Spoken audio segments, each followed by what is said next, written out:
4 de mayo de 2025, bajo un cielo sin luna y en medio de un silencio absoluto, 3 drones ucranianos de ataque emergieron sobre la óblast ocupada de Zaporilla. Volaban a baja altitud, cortando la bruma de la madrugada, cruzando campos en penumbra y pueblos que dormían bajo ocupación rusa. En sus cámaras, la imagen era clara, kilómetros de terreno enemigo, pero ni una sola señal de alerta. Todo parecía en calma. Pero en realidad, estaban a punto de irrumpir en uno de los puntos logísticos más vitales del esfuerzo bélico ruso. La línea ferroviaria que conecta Verkhny-Tokmak-Molochansk, una vena por la que fluye, noche tras noche, el combustible que alimenta la maquinaria de guerra del Kremlin. Esa madrugada, sobre los rieles que serpentean por esa región, avanzaba un tren de carga compuesto por 8 vagones cisterna. Su contenido, alrededor de 560 toneladas de combustible diésel. Una cifra que, sobre el papel, representa autonomía, movilidad y fuego para 2 batallones completos del ejército ruso durante al menos 7 días de operaciones continuas. Pero ese cálculo pronto dejaría de tener sentido, porque en menos de un minuto, ese combustible no estaría moviendo blindados ni abasteciendo generadores. Estaría ardiendo al aire libre, convertido en una hoguera industrial que iluminaría el campo ucraniano como un sol artificial, y todo sin que ninguno de los soldados rusos responsables del tren tuviera la menor idea de lo que se avecinaba. La operación no era improvisada, había sido ensayada, planeada y afinada como una sinfonía de precisión bélica. Participaban 5 drones, cada uno con un rol específico, moviéndose en coordinación milimétrica como si fueran piezas de un ajedrez aéreo. A la cabeza, un DJI Mavic 3, reconvertido en plataforma de reconocimiento, volando a 8 kilómetros del objetivo. Equipado con una óptica de alto rendimiento y sensores térmicos calibrados, su tarea era simple pero crítica: observar sin ser visto, identificar con exactitud y transmitir en tiempo real. A su lado, 3 drones FPV desarrollados y ensamblados en talleres clandestinos de Ucrania, no por ingenieros en laboratorios, sino por soldados e innovadores de guerra electrónica, cada uno adaptado para una sola misión: impactar, detonar y desaparecer. El último elemento era un segundo Mavic, ubicado más atrás, silencioso, invisible, listo para asumir el control si el primero caía. Nada en ellos era convencional. Estos drones no se compran en tiendas, son criaturas de guerra, nacidas en un conflicto donde la creatividad importa tanto como el explosivo. Los Mavic 3 habían sido modificados con firmwares experimentales que les permitían evadir los sistemas rusos de detección aeroscope. Su cámara Hasselblad, de 20 megapíxeles, no solo capturaba imágenes, escaneaba zonas completas, diferenciando estructuras por contraste térmico con una sensibilidad de 0.05 grados Celsius. Algunos modelos incluso incorporaban núcleos térmicos FLIR boson, capaces de detectar una silueta humana a cientos de metros en completa oscuridad. Mientras tanto, los FPV eran misiles con hélices de 7 pulgadas, motores brushless clase 2807, controladores F7 corriendo firmware personalizado y una estabilidad tal que ni siquiera una inmersión a 140 km por hora les hacía perder el rumbo. Eran guiados por pilotos que no estaban en el campo, sino detrás de pantallas, respirando al ritmo del zumbido de sus creaciones letales. A unos 30 kilómetros del objetivo, en una instalación de comando escondida bajo camuflaje de vegetación y blindaje modular, un pequeño equipo de operadores ucranianos supervisaba en silencio. En la oscuridad, su mundo estaba hecho de pantallas. No veían formas ni colores. Lo que observaban eran firmas térmicas, patrones de calor en una escala de grises vivos. Entre esas manchas fluctuantes, una resaltaba con nitidez: el motor diésel del tren. No necesitaba etiquetas ni confirmación. Era una pulsación brillante, constante, un corazón incandescente latiendo al centro del convoy. Cada segundo contaba, y cada segundo, el Mavic 3, que patrullaba en lo alto, comprimía la información, la cifraba en protocolos militares y la transmitía en tiempo real a través de canales encriptados. La señal llegaba a los operadores como un mapa viviente del blanco: ritmo, aceleración, distancia, nivel térmico, integridad estructural. No era solo un tren, era un objetivo analizado en capas, una ecuación táctica con una única solución: impacto. Con esos datos, los pilotos de los drones FPV recibían sus últimas actualizaciones. Eran comandos concretos, coordenadas exactas, vector de aproximación, altura de picada, velocidad terminal y la verificación de que el sistema de armamento estaba activo. Los drones, preparados desde hacía horas, montaban ojivas de carga hueca de 2,66 kilogramos, diseñadas no para explotar en masa, sino para perforar como un bisturí explosivo. Cada una llevaba un núcleo de tungsteno endurecido, que canalizaba la energía en un chorro hipersónico. En su interior, un detonador de doble fase aseguraba que la penetración ocurriera antes de la ignición, concentrando la explosión justo donde debía ocurrir, dentro del depósito de combustible. No era solo una detonación, era una firma de destrucción inteligente, calibrada calibrada para convertir acero en fuego y logística en humo. Pero había algo aún más delicado que la puntería: el tiempo. La ventana de ataque no era casual. Había sido tallada durante 3 días de trabajo minucioso por parte de una red de inteligencia improvisada pero letal. Una red compuesta por civiles atrapados bajo ocupación rusa, panaderos, técnicos, granjeros, incluso adolescentes, todos con un solo arma: un teléfono móvil y la voluntad de resistir. A través de mensajes cifrados, estos informantes detectaron y reportaron los patrones del tren, el lugar donde se recargaba, la cadencia de su paso por los puntos de control y el momento más vulnerable de su trayecto. Fue así como descubrieron que, entre las 2:40 y las 2:55, el tren se alejaba del paraguas de las defensas electrónicas rusas. 15 minutos de aislamiento, 15 minutos de exposición. Era ese lapso o nada, y los ucranianos no iban a dejarlo pasar. Con el objetivo ya confirmado visualmente por la cámara principal y validado térmicamente por los sensores infrarrojos, el primer operador apenas parpadeó, respiró profundo y con un leve movimiento de su dedo índice ejecutó la orden para la que llevaba horas preparado. En su visor FPV, el tren se deslizaba como una serpiente metálica entre sombras, aproximándose a la zona marcada como punto crítico. A través del canal de comando, una señal cifrada se transmitió con prioridad máxima: iniciar picada. El dron de ataque reaccionó en menos de medio segundo. Su estructura, compuesta de fibra de carbono y aluminio reforzado, se inclinó en un ángulo de ataque perfecto. Las hélices modificadas ajustaron su empuje para estabilizar la caída. No era un simple descenso, era una maniobra balística guiada, un salto preciso al corazón del objetivo. Durante los primeros segundos de picada, el dron mantuvo el rumbo gracias a su navegación GPS, corregida por datos en tiempo real provenientes del sistema de referencia terrestre. La trayectoria era milimétrica, pero al cruzar el umbral crítico, los últimos 15 segundos antes del impacto, el dron entró en su fase más letal. El protocolo cambió de inmediato. El enlace satelital fue desconectado y el control pasó a un sistema óptico de guiado inteligente. La cámara frontal, con lente fijo y procesamiento digital avanzado, activó sus algoritmos de reconocimiento de patrones térmicos y estructuras metálicas. Ahora, cada fragmento del entorno, las sombras proyectadas por las ruedas, el reflejo del metal bajo la luz residual del fuego, incluso las vibraciones mínimas captadas por sensores acústicos pasivos, era procesado en fracciones de segundo. El sistema no solo veía, interpretaba y calculaba. No había margen para correcciones humanas. No había tiempo para vacilaciones. La IA del dron estaba diseñada para un único objetivo: golpear el punto más débil con la máxima eficiencia destructiva. Y en ese instante, con la distancia reduciéndose por cientos de metros cada segundo, el dron se convirtió en una extensión de la voluntad humana, pero sin sus dudas, sin sus errores. Era puro propósito, era precisión en caída libre. Pero entonces, el silencio se rompió. A 3 kilómetros del objetivo, oculto tras la maleza y montado sobre un chasis Kamaz, un sistema ruso Leer 3 encendió su núcleo de guerra electrónica. En segundos, el aire invisible se saturó de interferencia electromagnética. El dron comenzó a recibir ráfagas de ruido digital, ondas que atacaban sus sensores, bloqueaban su comunicación y distorsionaban la señal GPS. En el visor del operador aparecieron las primeras alertas: pérdida de señal primaria, latencia aumentada, telemetría interrumpida. Los rusos no querían derribar el dron, querían cegar al piloto, querían que perdiera el control, que retrocediera, o peor aún, que cayera justo donde pudieran localizar su origen y lanzar una represalia. Pero lo que el Leer 3 no sabía era que los ucranianos ya habían contemplado esa jugada y tenían una carta más bajo la manga. La interferencia rusa, aunque agresiva y tecnológicamente sofisticada, se encontró con un adversario que no solo estaba preparado, sino que lo había previsto. La ingeniería ucraniana, impulsada por la urgencia del conflicto y la necesidad de sobrevivir con recursos limitados, había desarrollado un ecosistema de comunicación aérea tan resiliente que incluso los sistemas de guerra electrónica más avanzados del arsenal ruso no podían desmantelarlo fácilmente. No era casualidad, era el resultado de años de combate electrónico en el Donbass, de drones perdidos, de señales interceptadas y de operadores que aprendieron a codificar sus propias herramientas desde sótanos, garajes y contenedores blindados. Estos drones no eran simples vehículos voladores, eran nodos de guerra electrónica autónoma. No solo contaban con blindaje digital, capas de cifrado AES de 256 bits y enrutamiento de señales aleatorio, sino que incorporaban un sistema de comunicación adaptativa que parecía sacado de un manual de defensa de una superpotencia. Su columna vertebral tecnológica, el espectro ensanchado por salto de frecuencia, o Frequency Hopping Spread Spectrum, un protocolo de transmisión que, en lugar de usar un solo canal como los drones comerciales, dispersa la señal en 1000 fragmentos que rebotan entre frecuencias múltiples, cientos de veces por segundo. El sistema ruso Leer 3, al activar su protocolo de bloqueo de banda ancha, esperaba encontrar drones operando dentro de los rangos estándar de 2.4 o 5.8 GHz, pero lo que encontró fue un enjambre virtual de señales erráticas, distribuidas entre 3 bandas distintas, violentas, que mutaban de canal antes de que su sistema pudiera siquiera fijarlas. Los algoritmos del Layer 3 fueron forzados a cambiar de modo, de interferencia amplia a interferencia puntual, y aún así, no fue suficiente. En el momento en que una banda era bloqueada, el sistema de vuelo del dron detectaba la pérdida de integridad en el enlace de datos y ejecutaba su siguiente protocolo: desvinculación satelital y navegación autónoma. Con la conexión GPS ya degradada por el intento de spoofing ruso, una técnica que introduce señales falsas para confundir al receptor, el dron cambió sin titubear a navegación inercial. Y aquí es donde muchos sistemas fallan, pero no este. Dentro de su carcasa de fibra y aluminio se encontraba un conjunto de sensores internos de altísima precisión, acelerómetros de triple eje, giroscopios de estado sólido, magnetómetros calibrados en entorno hostil. Estos instrumentos no dependían del exterior, medían cada milímetro de desplazamiento, cada rotación, cada cambio en la orientación tridimensional del dron.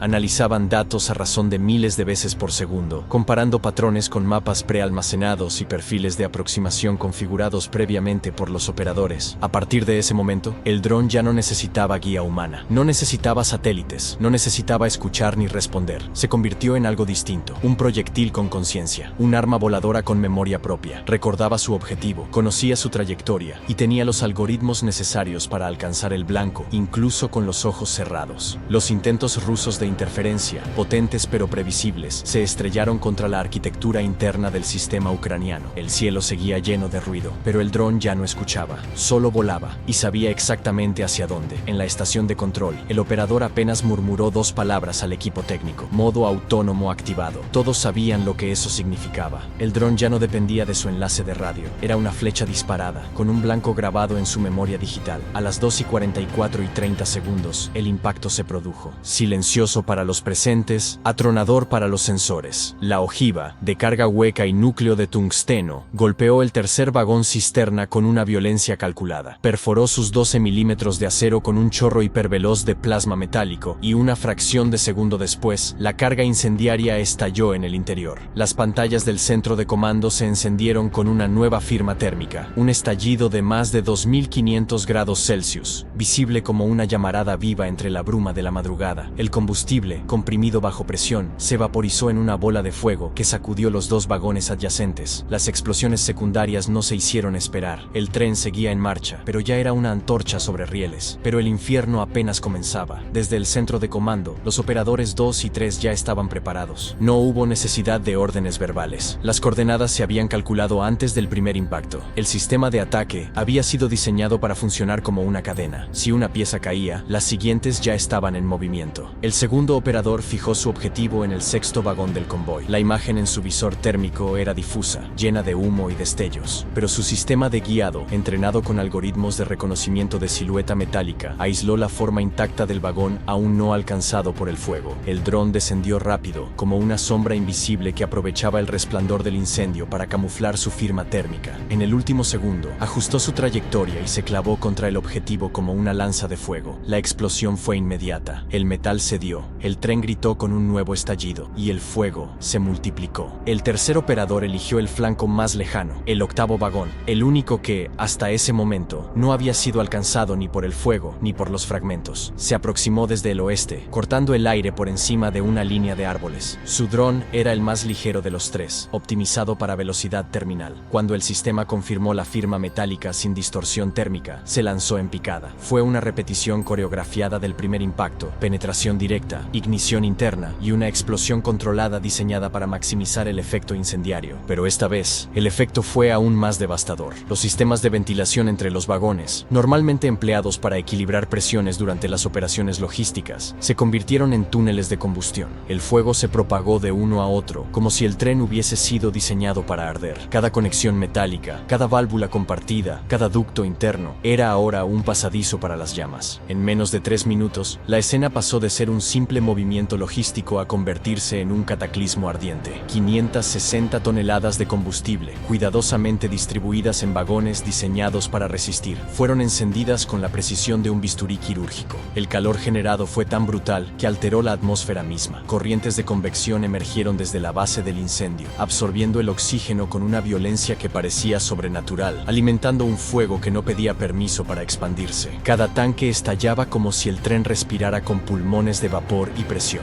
El aire vibraba con cada detonación, y el cielo, teñido de rojo y negro, se convirtió en el lienzo de una tormenta artificial. La columna de fuego superó los 200 metros de altura, visible desde pueblos enteros que dormían sin saber que acababan de presenciar la redefinición de la guerra moderna. Las vías del tren, que durante décadas soportaron el peso de locomotoras blindadas, se doblaron como espaguetis al fuego. El acero se rindió, y el suelo, ennegrecido y partido, marcó la escena como si la tierra misma hubiera decidido no olvidar. Lo que antes era una arteria estratégica rusa, se convirtió en una cicatriz humeante, y todo, absolutamente todo, quedó registrado, en alta resolución, en térmico, desde múltiples ángulos, grabado por los drones de reconocimiento como si fueran testigos invisibles de un acto quirúrgico de venganza. Desde el primer destello hasta el último resplandor, la operación quedó documentada como prueba irrefutable de que ya no se necesitan cazas invisibles ni misiles multimillonarios para cambiar el curso de una guerra. A veces, solo se necesita una mente paciente, una señal cifrada y el coraje de saber cuándo actuar, porque el arma más peligrosa ya no es la más grande,